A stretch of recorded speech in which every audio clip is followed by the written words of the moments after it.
Hey guys, it's the 5 Star Filmers back with another video, and today we're gonna play 1000 Lives Part 2.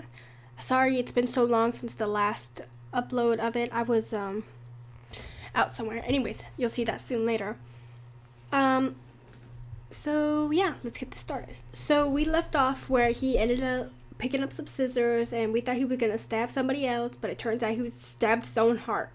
So let's get through this. I thought I was empty inside. Oof. But my hands are stained with blood. I guess I can't change how I feel after all.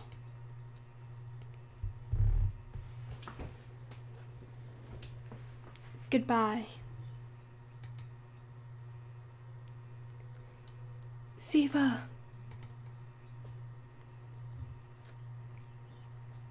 So he's dead? Oof.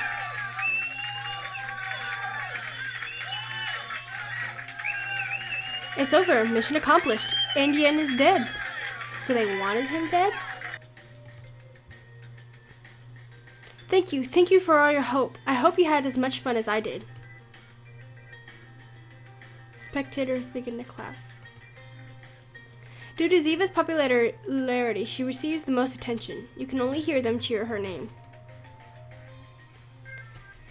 Oh my gosh, we left at a cliffhanger and it turned out to be a dumb play.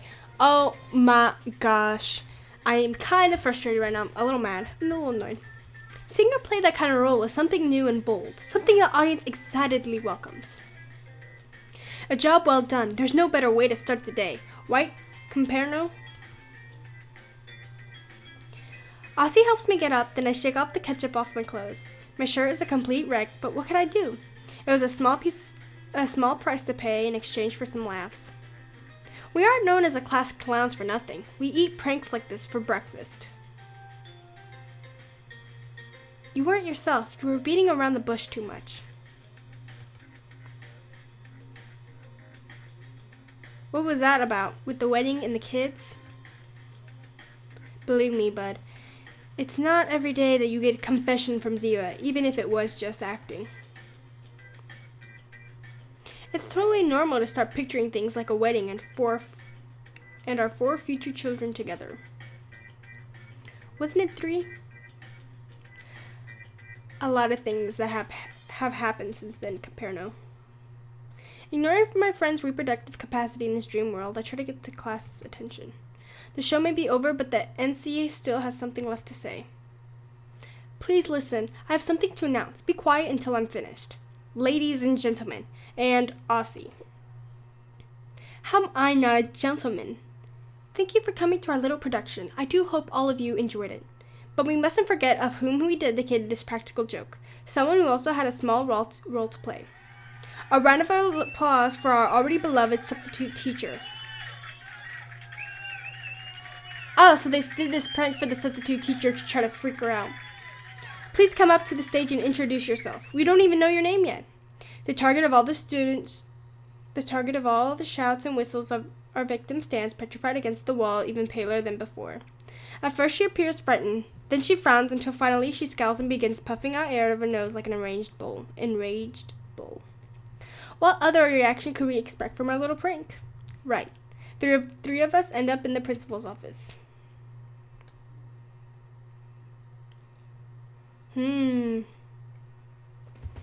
It's now recess at Duquesne Institute.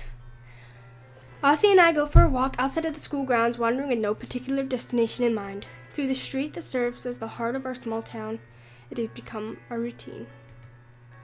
It's not even that big in the first place, but we live in a modest European town whose inhabitants thrive off a rich history and modern-day political lies.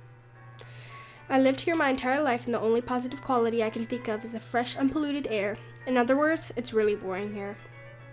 Although it's still better to die of boredom than try to deal with those little brats back at school. I never expected it to end so badly. I didn't think it was a big deal. Even though we were pranking everyone more often than before, we haven't done anything too terrible. I guess it's just the risk we took doing it to a new teacher. Some people take life too seriously. I don't know what I would do though. Like if I was a substitute teacher and I literally saw one of my students stabbing themselves, I think I would faint. I think I'd like faint or something like that, honestly. The comedian standing next to me is Aussie Ildvine. He's perverted, narcissistic guy who can't decide whether he loves women or his own reflection more. He calls himself a lady killer, and I can confirm that it's true. In literal sense, form, shock, and terror, usually. Well, to be honest, I know he has a reputation as a womanizer around the school, but from what I've seen, I'm skeptical. He has stuck to me like a parasite ever since I transferred to the school a few years ago. Since then, he's just like with our little play, we've wasted our time pulling pranks and being dumb together. I'm just faking it, but he really has a natural talent for it. Because of our infamous endeavors, no one can take us seriously. That's why we're known as class clown above all else. In all the years we've been studying here, we've never gotten into any major trouble, just sometimes getting lectured or complained at. The fact that Aussie, although it may seem impossible, has the highest grade in his class, probably has something to do with it. And I'm just a pretty face, I guess. I'm a lucky guy who knows how to escape before smoke sets the alarm off. But it seems we scare the new teacher a little too much, especially by pretending she might have been in a immoral relationship with the student. But what else should we have expected from an age that places precedence on political correctness? Real issues are shrugged off while everyone is off living in their own bubbles, dreading that someone may try to pop it. Basically, right now they're discussing where they should chop our heads off and which weapon to use, an axe or a guillotine. I don't regret it though. It wasn't really that bad. They're just too sensitive. Hey, are you listening to me? Are you drooling again? Every time I get distracted, you always have your nose in that notebook. It's impressive how long it could take for Aussie to notice his surroundings. Since we left, I've been writing in a small pocket-sized notebook that I always keep with me. And no, I wasn't listening to him. I don't consider it healthy to pay attention to him anyways. Honest. I've asked you a couple of times already. Are you going to show me what you're writing eventually or not? We've been friends for 6 years? Still, you never let me see it. I puff and close the notebook with my thumb and index finger. It's a question that I should expect by now, seeing as this fixation of mine usually catches everyone's attention at some point. No, it's not weird to write entries in a diary or to jot down ideas, neither of which I was doing. It's only because I do it so often that it's even noteworthy. What am I writing? No, Aussie, your question is incorrect, seeing as I am not the one who's writing anything. It's my hand. It moves by itself. Every time I had the premonition of a catastrophe, my fingers themselves scribe into a future into this notebook. I like doodling. I doodle all the time. Like when I take notes on math, I doodle different things. And apparently, I've searched this up before, depending on what you doodle, it means different things. I've been keeping it a secret because this power, if I put it in the wrong hands, could be used for evil. Catastrophe? Wait a second. Are you kidding me? Catastrophe? How? Am I in danger?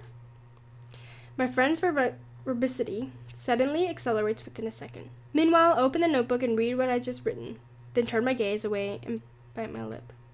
So is he writing or is he drawing? I don't really know. Hey, I don't like that face. What did you just read? I hope it's not something harmful to me. Oh my gosh, bruh.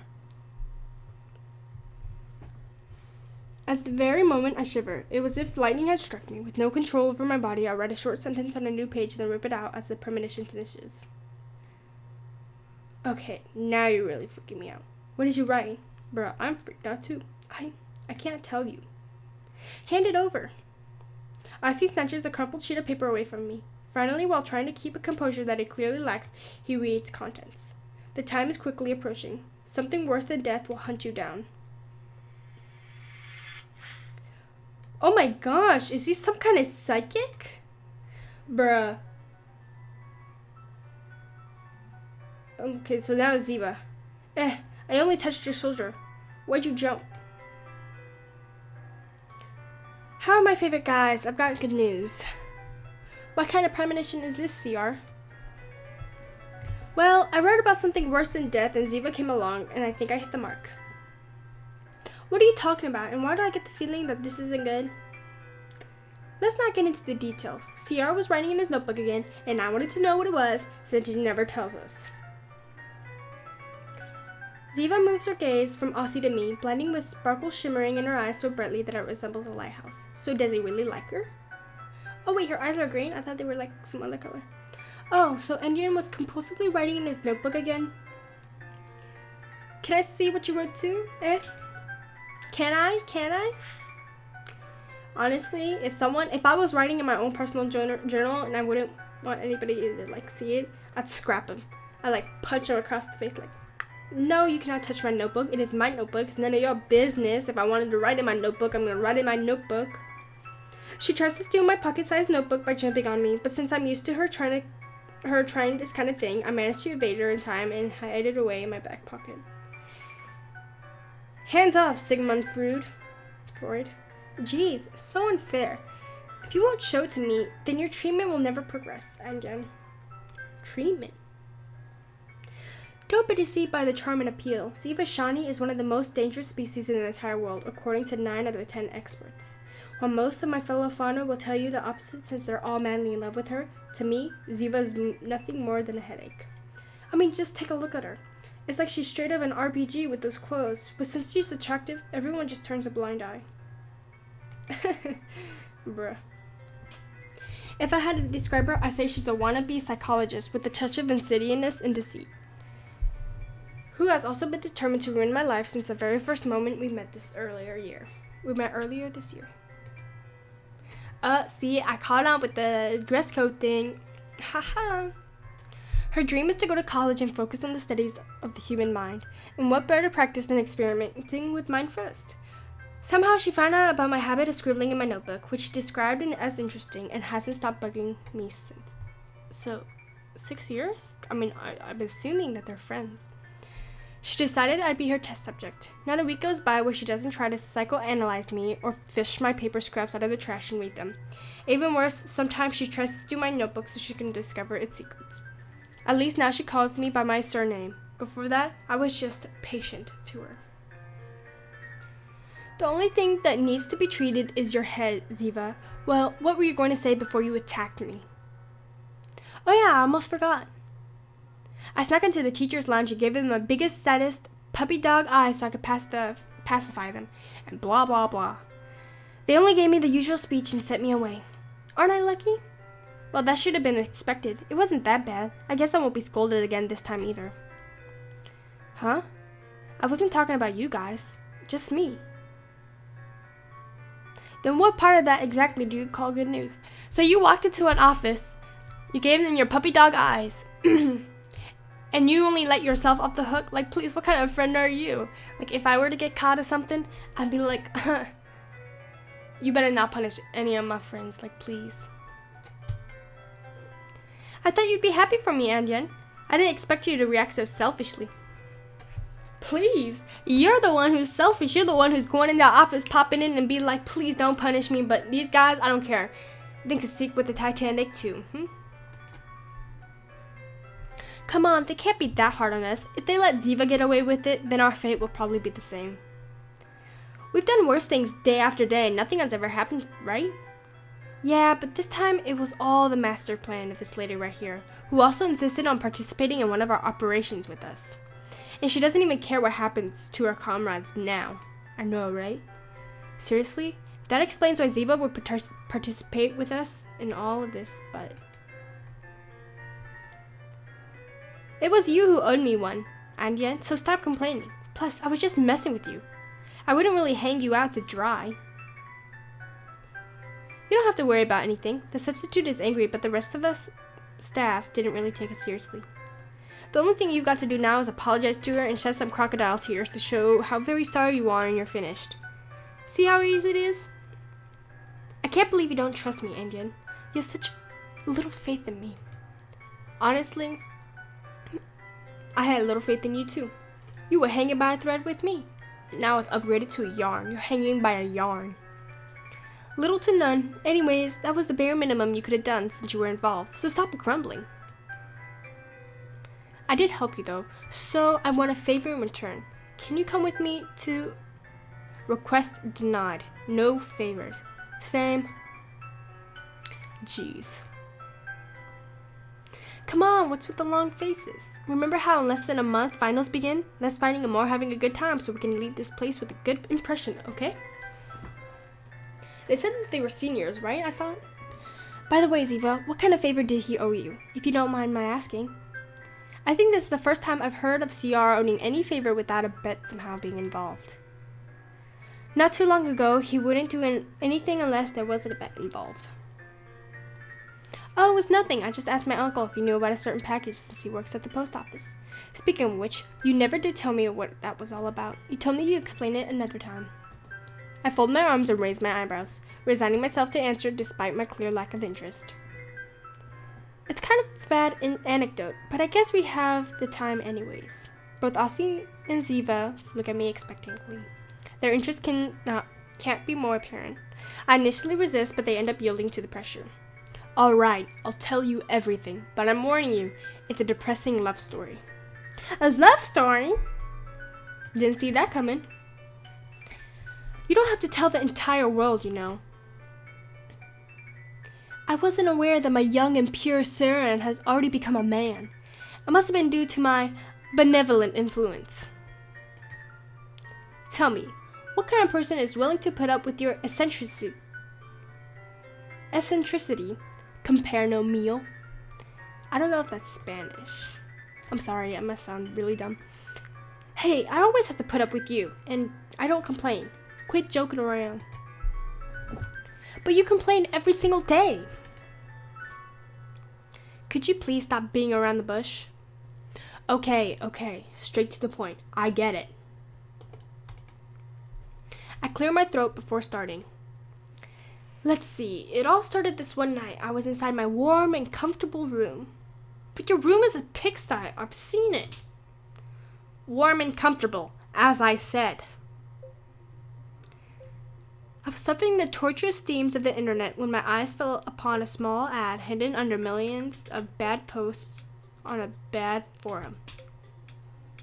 Kind of reminds me of Reddit. Like, sometimes I'll be like scrolling through Reddit. My favorite Reddit. I don't know what it's called because I'm kind of new to Reddit, but I love shower thoughts. I love looking through those. That's when I saw her, the most beautiful of all muses, the most lovely of all creatures in this commodious world we're forced to live in. Oh my gosh, a super rare limited edition figurine carved by God himself. You're in love with the figurine. Get your... Don't tell me that you fell in love with the figurine. You're dead to me, CR. You hear me? Dead. Yeah. CR, you're dead to me too. It was limited edition, okay? That changes everything. What is wrong with you? Are you gonna let me finish or what? Not even memories are respected nowadays. You humans disgust me. For heaven's sake, can you just please finish? As I was saying, tribulation soon came to pass. Its price, much like its charm, went beyond the realm of reason. However, I didn't let that stop me. For my love of those 4 inches of hard, solid, shapely plastic outweighed the death of nails in my wallet. Well, I mean, if it's limited edition, of course it's going to cost a lot of money, but that's when you gotta go through eBay and, like, search up all the, the discounts. Although I had now condemned my soul to the future insecurities, my heart was aflutter with grace as I hit purchase. Now I see where all of this is going. Huh? Seriously? Well, he never got his delivery. That's why he asked me if I could ask my uncle to check it out. But that doesn't make sense. Could you just ask the post office yourself? Here's the problem. I didn't order it under my name. I bought it with my dad's credit card without him knowing about it. Kind of. So I can't even pick it up. That's the drama I've imposed upon myself right now. You can't leave your snot rags and tear tissues in the garbage to your left. Thank you very much. Now, round of applause. You stole your father's credit card? What a model son you are. Yeah, I'm not proud of it, you know. I regretted it afterwards. I planned on paying him back, but I can't do anything if they lost the package. The weirdest thing is how on the website I ordered it from. The shipping page instantly indicated that it was delivered, signed for and everything. How is that even possible? I don't know, but there's another mystery. Aussie, your phone is one of those high-tech ones with the internet stuff, right? Can you lend it to me? Are you talking about an iPhone? A smartphone? Sure, give me a minute.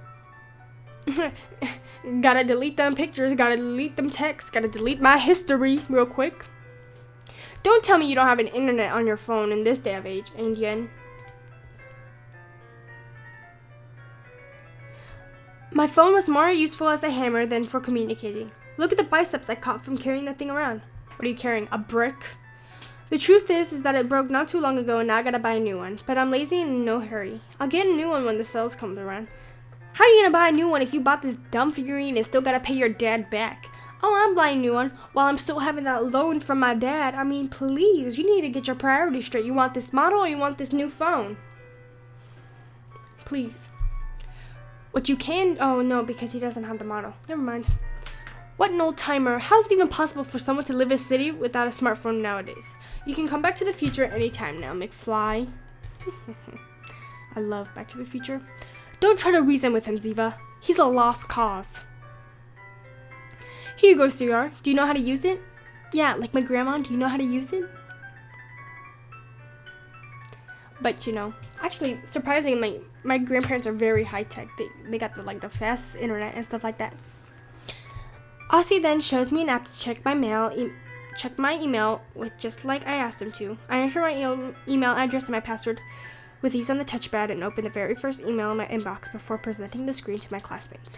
You know, a lot of things though, everyone has smartphones and stuff like that, but the problem is they don't know how to fix their Wi-Fi or they don't know how to do a lot of things. So they're like, people come ask me, oh, what's wrong with this Apple?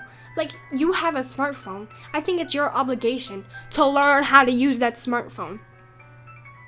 Oh, I don't remember my password. Why are you gonna make a password you don't remember? Some people drive me crazy with this stuff. Is that a threat? The email says the following. I love that email address right there. Harry H1 1927 at xxxx.com. Does that spell out Yahoo? Does that spell out Gmail? See, Syrian Andian. That's much better. Not for everybody. Can a figurine really come to life and disappear? If you want to know the truth, go find it.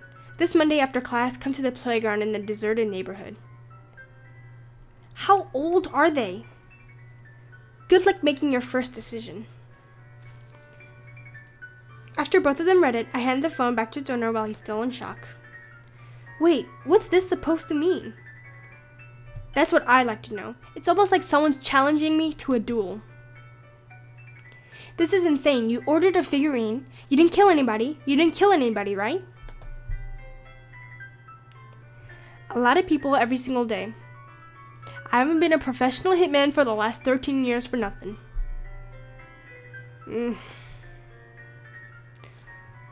Don't look at me like that. Of course I haven't. Yet. Yeah, I'm gonna kill that man who stole my figurine. That's the only reason why I'm going to jail. Kill the person who stole my figurine.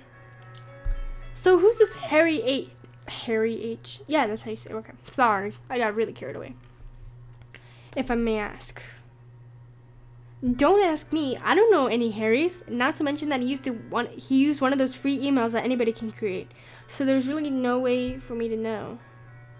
You know, there's like a temporary email generators nowadays. You know, like stupid sites are like, fill in your email. Fill that in with fake. I ain't gonna put my real email just so you can send me some junk. What are you gonna do? I can't see the police investigating the kidnapping of a plastic figurine. It must be some kind of joke. Some internet friend must have known about it and decided to pull a prank on me. You just gonna ignore it? Of course, I'm not stupid.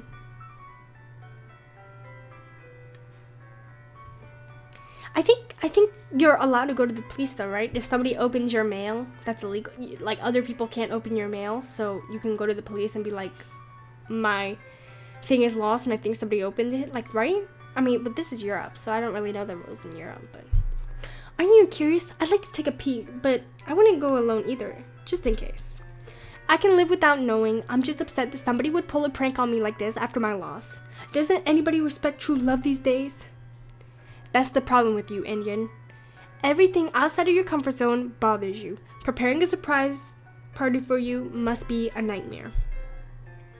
If it's just a joke, then you should laugh about it. Maybe even go there. It could be fun. What could be wrong, I have nothing against surprises, but when nothing goes my way, then of course it's gonna upset me. Anyways, how did you manage to turn this into an impromptu therapy session? Just so you know, I hate you. Me? Therapy? What makes you think that? In fact, we can change the subjects and talk about something more interesting. For instance, did you notice that during the anecdote you shared with us, you displayed symptoms of kleptomania, compulsive biting disorder, and paraphilia? Paraphilia? I don't know. And you don't have a smartphone. That must mean you are a psychopath or a sociopath. Either one. That's the worst part, by far. I don't have a cell phone, so I don't have to talk to you outside of school. And why do you care? The important thing is how everything goes wrong for me, and you aren't helping. Well, we've killed enough time here. We should probably head back to the classroom now. With the intention of leaving before Ziva has a chance to toss me on a couch, Aussie stops me with a question. Hey, CR, before we go, I'd like to know one thing. If that notebook doesn't make you clairvoyant, what does? I chuckle in response. I write 2 short notes on different pages and I tear them off, handing the first one to Aussie. I'll give you a hint. It isn't actually clairvoyance, but something similar. I pat him on the arm, bidding him farewell and leaving him behind as he reads the note out loud in a hushed voice. You don't have to flirt with Ziva while I'm looking away. What do you mean? This is more like advice than premonition. A bad advice at that. Did you say my name? Did you write something about me? Let me see it. Maybe I can come up with some symptoms I then shows using my deductive abilities. Speaking of symptoms, how are yours, Ziva? What do you mean? That love sickness you suffered during our little play? It's possible that you suffered some after effects, you know, and I just so happen to know a good remedy. Oh, no, Aussie is delirious. That's you. We'll treat that some other time, okay? Ziva walks away, leaving the lone reject behind as he puts his hands in his pocket and sighs. It's then that he finds the second scrap of paper that I wrote, which I slipped into the right pocket without him noticing. Because you turn your down anyways. Impossible. It's unfair that you can protect these things, CR. You've won this time.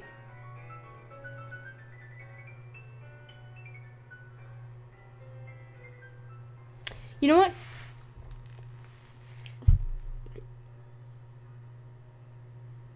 I think we should stop here. So I'll see you guys in the next episode. See you later. Goodbye.